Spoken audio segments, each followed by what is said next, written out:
episode 300 of the CRICKETHer Weekly. Did I give that enough emphasis, Sid? Yeah. It's going to be a very special episode where we reflect on 300 episodes of doing this every Sunday morning for the past however many years it's been. We will, of course, also be discussing the weekly news topics in women's cricket, as ever. But first, Sid, big women's cricket news overnight. Yeah, huge women's cricket news. Huge, because Alyssa Healy's husband has won the men's Ashes. Wow, good for him. I hope that, Alyssa Healy, I'm sure, is very proud of her husband, and, I'm sure he's very proud of himself. So, well done, Alyssa Healy's husband. Great way to celebrate our 300th episode. Now, we're going to start off with a little bit of a throwback to episode 1, and I believe many of you haven't watched episode 1 because I just checked out the figures on YouTube, and I think it had about 150 views. That felt really good at the time. It did feel really good at the time. Anyway, here's a little throwback to episode 1 of the CRICKETHer Weekly.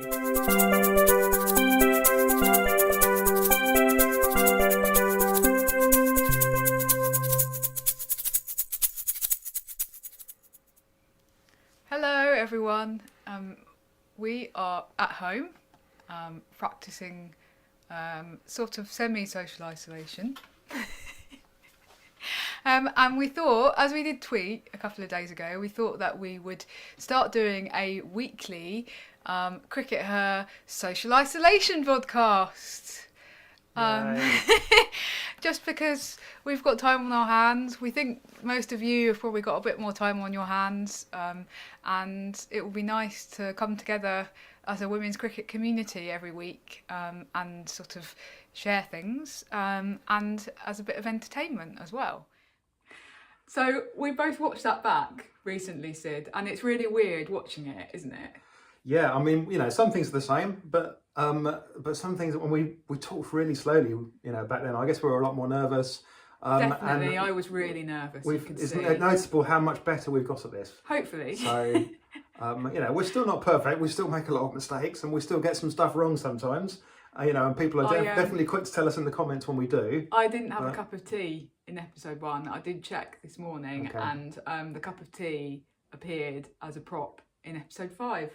So still fairly early on. Obviously, initially we were calling it the social isolation podcast because we just got back from Australia from the T20 World Cup, and we were in lockdown in the UK. And we had no idea how long it was going to go on for.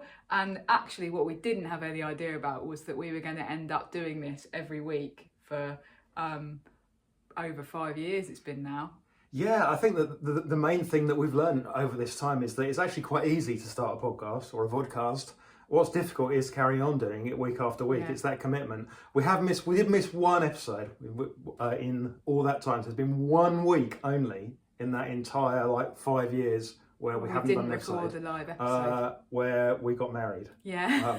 I think you can probably let us off having 1 week off for our honeymoon. And we did actually release an episode that week because we did a pre-record.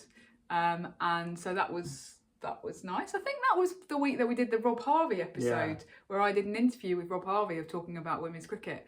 And so that was released the week of our wedding. So we did have 1 week off, but generally speaking, it's been a very regular thing in our lives. We've had some lovely comments, Sid. Last week we asked for people to write in with kind of favourite moments. Lots of you wrote in just to say well done to getting to episode 300 and please keep going because you enjoy it, and that's really nice. It just feels like we've built a community. Yeah, I mean that's why we're doing this, right? We're not doing it for the money, believe me. We're not making any. No. But we're doing it. We show up because we genuinely enjoy having a chat. But also it's you guys, and it's the fact that you comment below the line every week and just kind of generate just a really interesting conversation around women's cricket and a more thoughtful conversation. And I would defy anybody to find a community of viewers and listeners who make a more thoughtful, interesting contribution below the line than the CRICKETher weekly community. So thank you. This comment from the Faith Flow made me giggle, Sid. Congratulations on your triple century, CRICKETher. I'm afraid I can't pick a favourite Sid joke, as one tends to try and forget them instantly. So Thanks. I know, Faith, I have to live with him. And we also had, this is a really nice comment from Ben on Blue Sky, who has a couple of favourite moments. Sid suggesting Grace Scrivens for England, which I thought was brave and original and well argued. Well, it was brave and original the first time he did it, but by the 100th time, it became less brave and original. Maybe still brave, maybe braver now. And he also says, him suggesting Tilly Stephen for England because she has an interesting surname, though apparently she's a promising cricketer too. And then he also says, you guys speaking truth to power. Yeah, I think that's one of the things that we kind of like really hold on to, is trying to do that. You know, we're not paid by any of the cricket boards, and you know, we both have careers outside of cricket, which does give us a bit more kind of leeway, I think, a bit more freedom to kind of speak out, and we do that. And hopefully, you know, that means that we say things that other people feel that they can't. That's what we're always trying to do, is just give our genuinely honest opinion. And there are very few times where we've held back from saying things on air. Obviously, we have to be careful to stay on the right side of the law. And sometimes we just don't know what's really going on and we can only speculate. But we will always hold truth to power. That will always be the key mission of the CRICKETher Weekly. So thank you, Ben, for saying that. Some other fun moments that naughty child, Richard and Polly Starkey flagged up. There was the Man-Cad episode we did with them. We actually recorded jointly with them at Lord's after the infamous Dipti Sharma Charlie Dean moment, and it was so late by the time I'd finished doing a complete rewrite of my piece for The Guardian, and then doing a kind of follow-up piece because it was such a big story, that we were recording in the dark outside Lord's cricket grounds. By the light of the streetlight, Yeah, and then some people walked past and started heckling, and I was a bit like, oh dear. And then I realised it was Lauren Bell's parents, who we actually know and are good friends with. So that was quite fun as well. Richard said episode 143 and 213, Sid wearing outdoor clothing indoors because we'd been so cold. There was an episode 171 where we were recording at Worcester at New Road, and Lancashire were hitting the ball behind us, and there's actually a moment where Paul Shaw, who was then the coach, runs up to retrieve a load of balls that have just fortunately hit the boards behind us, but if any of them had gone slightly higher or further to the left, we would have been in potentially quite serious trouble. This is one of the fun ones, Sid. Episode 214, Deirdre the Seagull, at the Utilita Bowl, meeting Deirdre the Seagull. And if you haven't watched that one, it's quite fun. The first 5 minutes, I say to Sid, you just get more bonkers, because you'd invented this entire personality around a seagull who happened to be in a photo that we'd taken. Richard also said his favourite RAF rant is me in episode 190 about Jeff Allardyce's comments on behalf of ICC. That is the RAF rant has become a tradition. And Polly chipped in with talking about episode 253, which is the one we recorded just after John Lewis had made his comments about the Australian weather being the reason why England were losing the Ashes so badly. And that's quite a fun episode as well. And another example of us not being afraid to call out the, I was going to say a rude word then, to call out the nonsense. let's say, that was being spouted by some senior figures. Anyway, it's great fun. One thing I wanted to say is that I think that recording the CRICKETher Weekly also keeps us a bit accountable. And it does mean that you go back and watch things sometimes and you go, wow, we really got that wrong. And the most recent example, I don't know why I was particularly watching this back, but it was during the Women's Ashes, and we were talking about potential candidates to replace John Lewis. We were already talking about this because it was pretty obvious he wasn't going to be hanging around very long. And I said, oh no, Charlotte Edwards won't apply because it's a poison chalice. And I think we both agreed on that, because we said, oh, we should have to pick England up from the doldrums. And then there was another example where we recorded a whole episode where I spent 10 minutes saying England are going to really struggle to get their new head coach in ahead of the first series this summer against West Indies, because they're going to have to go through a whole process and they're going to have to do interviews and it's going to take weeks and weeks. And we later learned that so a couple of days after that, they announced that they'd appointed Charlotte Edwards, and we later learned that she'd actually watched that episode very soon after it went out and had absolutely peed herself laughing at the fact that I'd spent so long kind of pontificating about how long it was going to be. And, you know, whilst completely oblivious to the fact that they'd already chosen her. Anyway, so that's quite fun. And also very flattering that somebody like Charlotte Edwards does sometimes watch the CRICKETher Weekly. Bit scary. Bit scary, actually, yeah. It's scary because holding truth to power and when powerful people are watching. Anyway, thank you for being such a brilliant community. And this really is a celebration of something that we've all created together. Yeah. Right, so moving on to this week's news. Yeah. What's been going on in the world? Well, there's been big ructions in New Zealand. So we're going to talk about New Zealand. And I heard this news and I was like a little bit kind of unclear what it meant. But Rafa's done some sleuthing, some proper journalisming.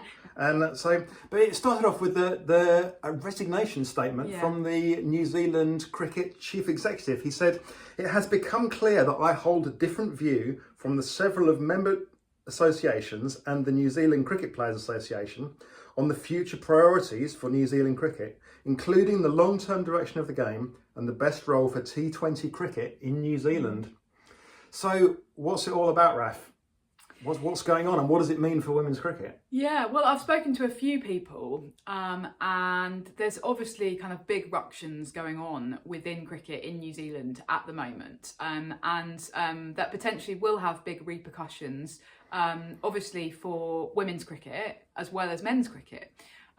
It's a bit of I would say it's a bit of a kind of existential, maybe not existential crisis, but an existential kind of moment for New Zealand cricket about a big decision about what happens next. And New Zealand are really struggling in cricketing terms because of the lack of finances, essentially.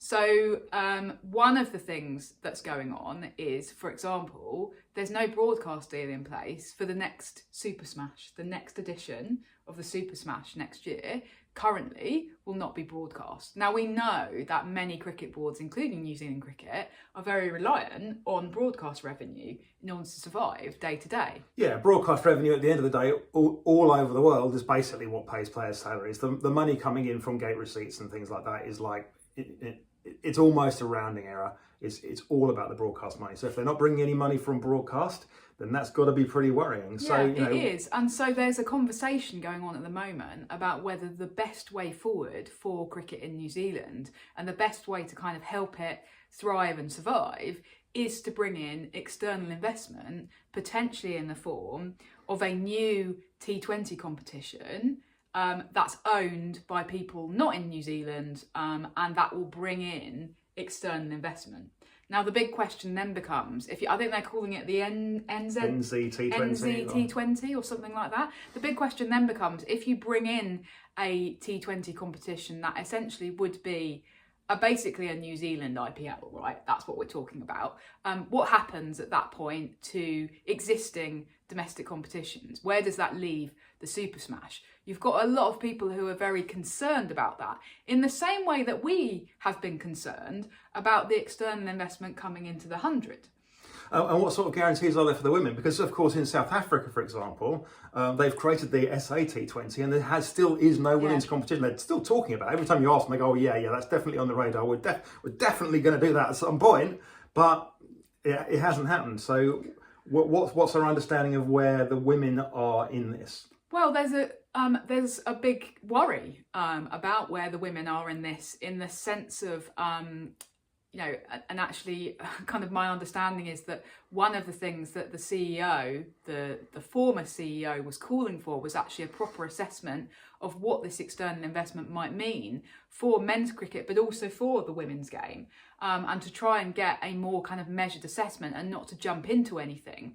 But the trouble is that it becomes quite urgent when it's, only a few months away, you have no broadcast partner for what is your premier competition domestically.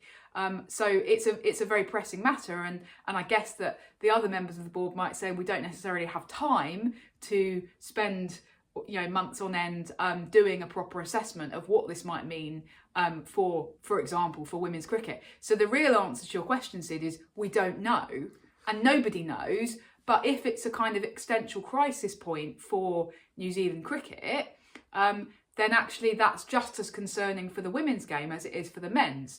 And the women are now, I know that they won a T20 World Cup last year, but there's definitely a sense in which New Zealand women's cricket is kind of on a downward trajectory, unfortunately, and that New Zealand, generally speaking, are no longer competing with your Australias, your Englands and your Indias, and that they actually are now sitting much more in the second tier I don't know whether it's unfair to kind of include South Africa in that, but New Zealand are going, oh well, we're thinking we're going to be competing with like West Indies and Sri Lanka. And given how strong New Zealand women's cricket has historically been, they were always one of the big three fighting against kind of England and Australia.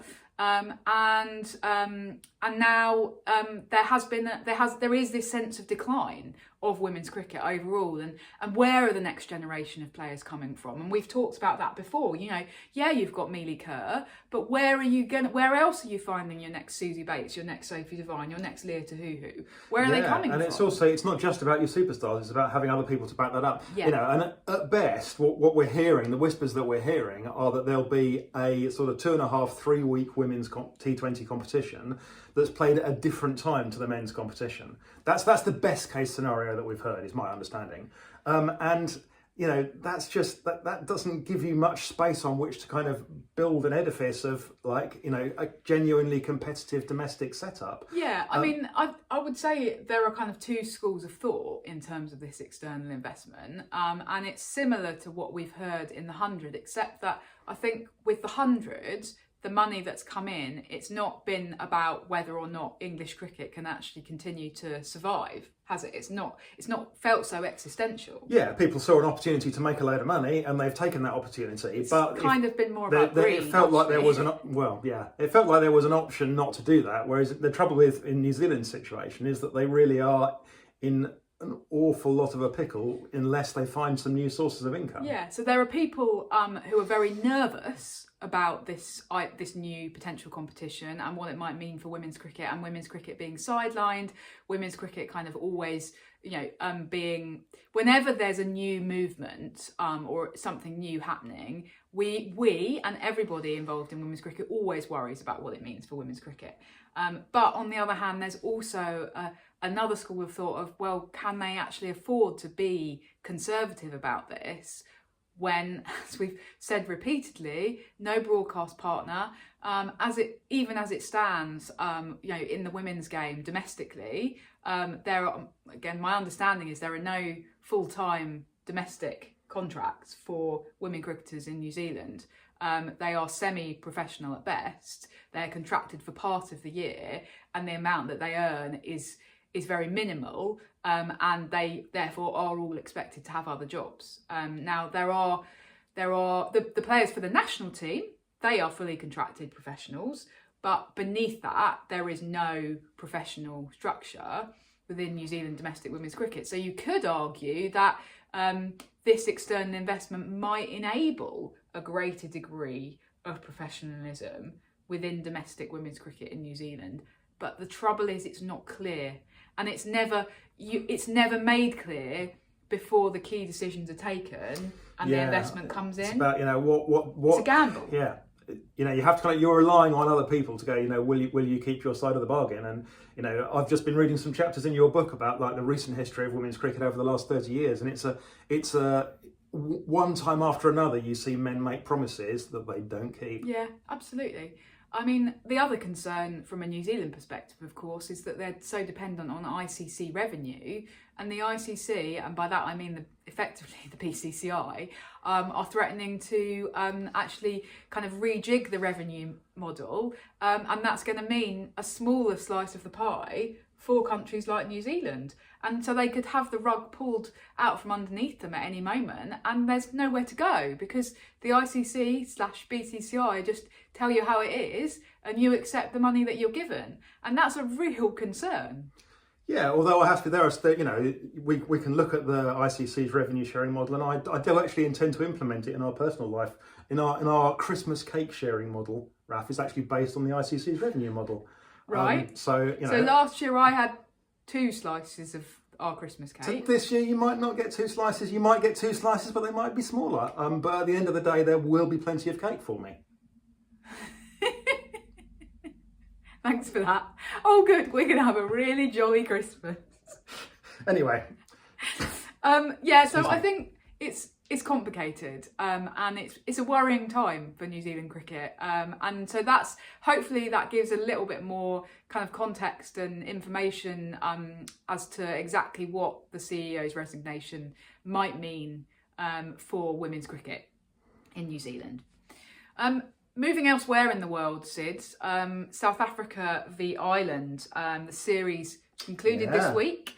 South Africa have been pretty dominant, haven't they, Sid? Yeah, so South Africa won both series really easily. There was one game abandoned, so they won the T20 series 2-0, they won the ODI series 3-0, and Laura Wolfart, talking about mistakes we've made in the past, I was very kind of sceptical when Laura Wolfart became South Africa captain. I was like, can she maintain her form with the pressure of the captaincy?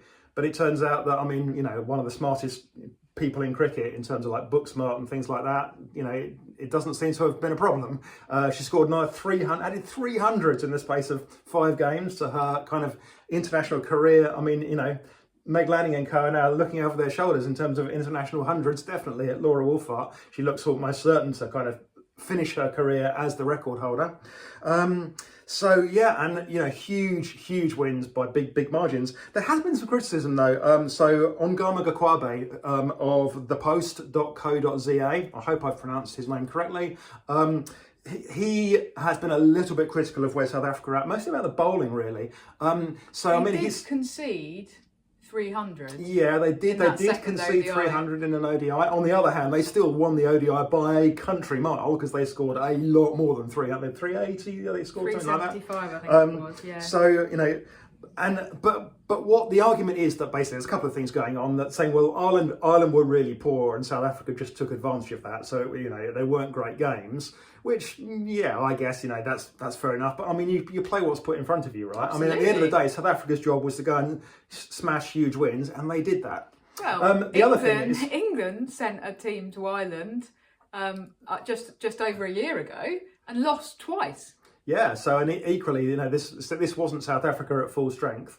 But I think that the key worry for some South Africans looking at the system is particularly the bowling, that once you start getting below the level of the current kind of first choice bowlers, several of whom were rested during this series, obviously particularly Marizanne Kapuste, the big name that it really makes a difference when she isn't playing, and she is coming towards the end of her career. She might be able to carry on for another 3 or 4 years. Maybe she does another World Cup, but that's really asking a lot of her and her body.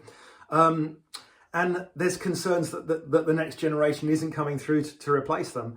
And I sort of get that, but on the other hand, just look at the results. You can only play who's in front of you, and South Africa smashed it out of the park. And Ireland made big runs in one game, but basically South Africa's second string bowling attack did a job. And they were a little bit expensive in a couple of cases. They conceded a lot of extras, particularly in the game at Kaburka. But I think that if you're South Africa, you have to look positively on this and gone, well, we absolutely twonked them, and that's what we're paid to do. So I think that South Africa, we've just been talking about New Zealand, and almost like New Zealand and South Africa are sort of crossing over kind of here, because New Zealand are on their sort of downward trajectory. South Africa are definitely on an upward trajectory. I just don't think you can argue against that. Obviously, there's a great deal more to be done in terms of the domestic structure and improving things. But I mean, they were just in a World Cup final. And that's not the first World Cup final they've been in over the last few years. South Africa have been in the last 3 World Cup finals. It really feels like they're doing a lot right, and we have to respect that, I think. So yeah, I don't think I really disagree that there's a huge amount to be concerned about, and any team who's currently captained by Laura Wolfart, with the amount of runs that she's scoring, has a lot to be positive about. Finally, this week, Sid, I wanted to mention the fact that the ACS, the Association of Cricket Statisticians and Historians, have come up with a definition or a kind of list of women's first-class matches, which is really interesting because obviously there's an accepted definition of what a first class match is in men's cricket, but we've never had an accepted definition of first class in women's cricket. And so the ACS, and in particular Pete Griffiths and Philip Bailey, have spent quite a number of years trying to figure out, right, what do we mean by first class in the women's game, and also actually looking through as many scorecards as possible and going, right, does this count as first class or doesn't it? And they have now settled on a list which currently includes 1,583 matches in 12 countries, going back to the first match that they considered to be first class, which was played in Australia in February 1934 as part of a very early kind of women's cricket in Australia. So it's a very interesting list, and it is a kind of, it's an open list. So they are open to people suggesting matches which can be added to the list. So do go and have a look on their website. The list is openly available for anyone to view. And if you happen to be somebody who sat there going, oh, I think they should have thought about this match, then do suggest it. And if you've got access to scorecards as well, they're interested in Absolutely, scorecards. they are, yeah. Because they don't have scorecards for all these matches. They have some results, but there are a couple of them where they don't even have the results. So, just to say a little bit about the kind of criteria that they've settled on. So 2 innings matches have to be played over at least 2 days. Or if it's since 2005, it's 3 days. And that's because in 2005, the ICC took over the running of women's cricket from the International Women's Cricket Council. And the ICC already had a definition of first class in place at that point that included minimum 3 days as a requirement. But before 2005, if it's a 2-day game that's 2 innings, then that's okay. Such as, the first men's Ashes test at Perth. Some 2 innings matches only last for 2 days. They must be between teams of a status or importance in the women's game equivalent to that of men's first class teams. So that's a little bit more subjective, isn't it? But these 2 guys have done a lot of work in this area, and I think that we can all kind of get behind their understanding of that. Yeah, one of the interesting things is that, for instance, all of the recent warm-up matches that we've seen prior to the Women's Ashes tests are not counters. They're not counting them because they were basically what I always refer to as jumpers for goalposts matches. So people would sometimes bat twice, or they'd be interchange. They'd be effectively running substitutions, so that 7 or 8 people would bat and not field, and then 7 or 8 people would bowl but not bat. Yeah. But a lot of the older warm-up matches for the Australians touring in the 50s, 60s into the 70s. They were played as proper matches. Yeah. So you'd have like England A versus Australia prior to the Test series, back in 1950 something, and they have counted them as first class matches. Australia playing the South, for example, those kind of things. So yeah, it's really interesting list. Sid, also you've been doing a bit of number crunching and looking at some trends. I chucked all the data into Excel just to pull out some fun stats. Yeah. So the first thing I did was had a look by year, and this is very much by year rather than by season. I'll just say that up front. And a little bit of a surprise in which there's 2 years that are massive outliers. So we can see that there's a few matches in the 1930s. The number of matches drops off in the 1940s. Don't know what happened in the 1940s that might have made the number of cricket matches drop off. Who could think? But then things pick up through the 50s, and it's it goes up and down, but it's kind of level. Yeah. And then we have two massive outliers, 2007, 2009, where 70 odd matches were played in those 2 years. What was that all about? Well, that was the Indian domestic competition. So for a couple of seasons, 2007, 2009, the BCCI organised a proper women's first-class competition in India, which included all the state teams and the industrial teams like railways and things, and did it for a couple of years, and then it dropped off. Yeah, some of these things do kind of come and go a bit, and it's a shame because you can't really establish anything particularly meaningful over a couple of years. Yeah, it's a pity they didn't give it more of a chance. Absolutely. But that's what those 2 years are. So I did that, and then I thought, okay, now let's break them out by country. And this was actually the most interesting one.